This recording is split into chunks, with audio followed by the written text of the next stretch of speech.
حضرت عمر بن عبدالعزیز جو کہ اموی خاندان کے چشم و چراغ تھے، لیکن ان کا مزاج سب سے ہٹ کے تھا، انوکھا اور نرالا تھا۔ سلیمان نے ساری زندگی تخت و تاج کی بسر کرنے کے بعد سوچا کہ میں ان کو اپنا نائب بناؤں۔ تو خیر، جب ان کا انتقال ہوا تو لوگ دمشق کی جامع مسجد میں جمع ہوئے اور وصیت نامہ پڑھا گیا۔ تو حضرت عمر بن عبدالعزیز کھڑے ہوئے، فرمائے لوگوں، نہ تو میری منشا تھی کہ مجھے خلیفہ بنایا جائے اور نہ مجھے اس بات کا علم تھا۔ یہ میری منشا اور آپ لوگوں کی مشاورت کے بغیر کیا گیا، میں اس سے دستبردار ہوں، آپ جس کو چاہیں اپنا خلیفہ مقرر کریں۔ تو لوگوں نے کہا آپ ہی ہمارے امیر ہیں، آپ ہی ہمارے خلیفہ ہیں۔ تو آپ نے فرمایا کہ جب تک اللہ کی اطاعت کرتا رہوں تب تک تمہارا خلیفہ ہوں۔ اور پھر آپ نے حکم نامہ جاری کیا کہ میری جتنی جائیداد ہے ساری بیت المال میں جمع کر دی جائے، اور جتنے بھی اموی شہزادے تھے ان کی جائیدادیں جو لوگوں کے ضبط کی ہوئی تھی سب کو بھاگ کے سرکار ضبط کرنے کا حکم نامہ جاری کیا۔ مسجد سے باہر نکلے تو آپ کے لیے شاہی سواری لائے گی، فرمایا میرا خچر کافی ہے میرے۔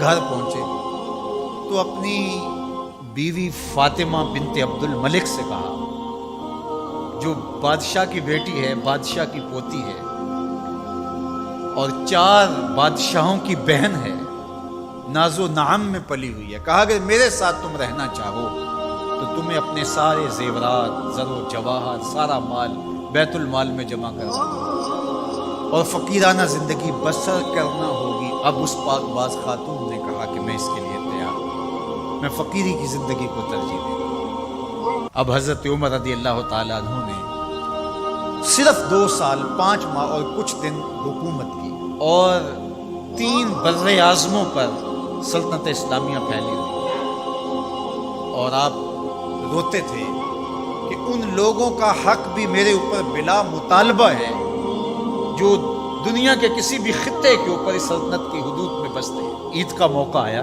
عیدگاہ میں جب لوگ ایک دوسرے کو مل رہے تھے تو امیر المومنین کے بیٹوں کے کپڑے خستہ تھے، پرانے تھے، پیوند لگے ہوئے تھے۔ تو آپ نے اپنے بیٹوں سے کہا کہ تمہیں شرم تو آ رہی ہوگی کہ امیر المومنین کے بیٹے ہو کے تمہیں ڈھنگ کا لباس بھی دستیاب نہیں۔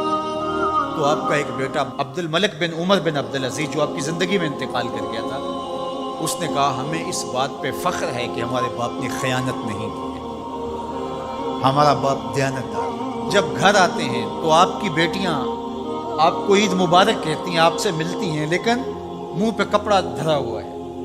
تو حضرت عمر رضی اللہ تعالیٰ عنہ عمر بن عبدالعزیز بولتے ہیں کہ بیٹی آپ نے چہرے کے اوپر کپڑا کیوں رکھا ہوا ہے؟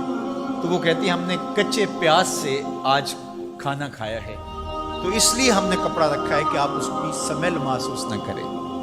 تو حضرت عمر بن عبدالعزیز رو پڑتے ہیں اور فرماتے ہیں کہ کس باپ کا جی نہیں چاہتا کہ میری اولاد آسودہ ہو، لیکن میں آخرت سے ڈرتا ہوں۔ حضرت عمر بن عبدالعزیز رضی اللہ تعالیٰ عنہ کے 2 سال 5 ماہ اور چند دنوں کے اندر ایسا عدل پھیلتا ہے کہ لوگ کہتے ہیں ہمیں لگتا تھا آسمان اور زمین کے درمیان ترازو گاڑ دیا گیا ہے، ہر شے پوری پوری تولی جا رہی ہے، اور اتنی خوشحالی آتی ہے، اتنی خوشحالی آتی ہے، لوگ زکوٰۃ کے پیسے لے کے نکلتے ہیں، کوئی زکوٰۃ لینے والا نہیں۔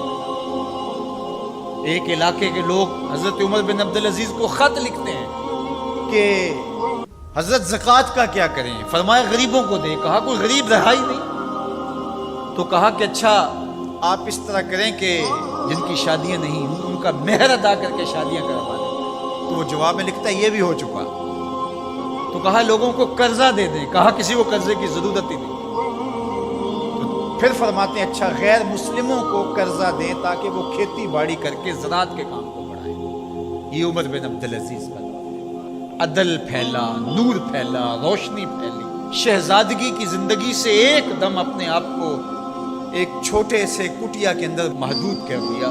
اللہ اکبر۔ حضرت عمر بن عبدالعزیز رضی اللہ تعالی عنہ مسلمانوں کے نامور خلیفہ ہے، اور ان کو ان کے عدل، ان کے انصاف، ان کی سادگی اور ان کی زندگی کے اس خوبصورت طرز کی وجہ سے عمر ثانی کہا جاتا ہے۔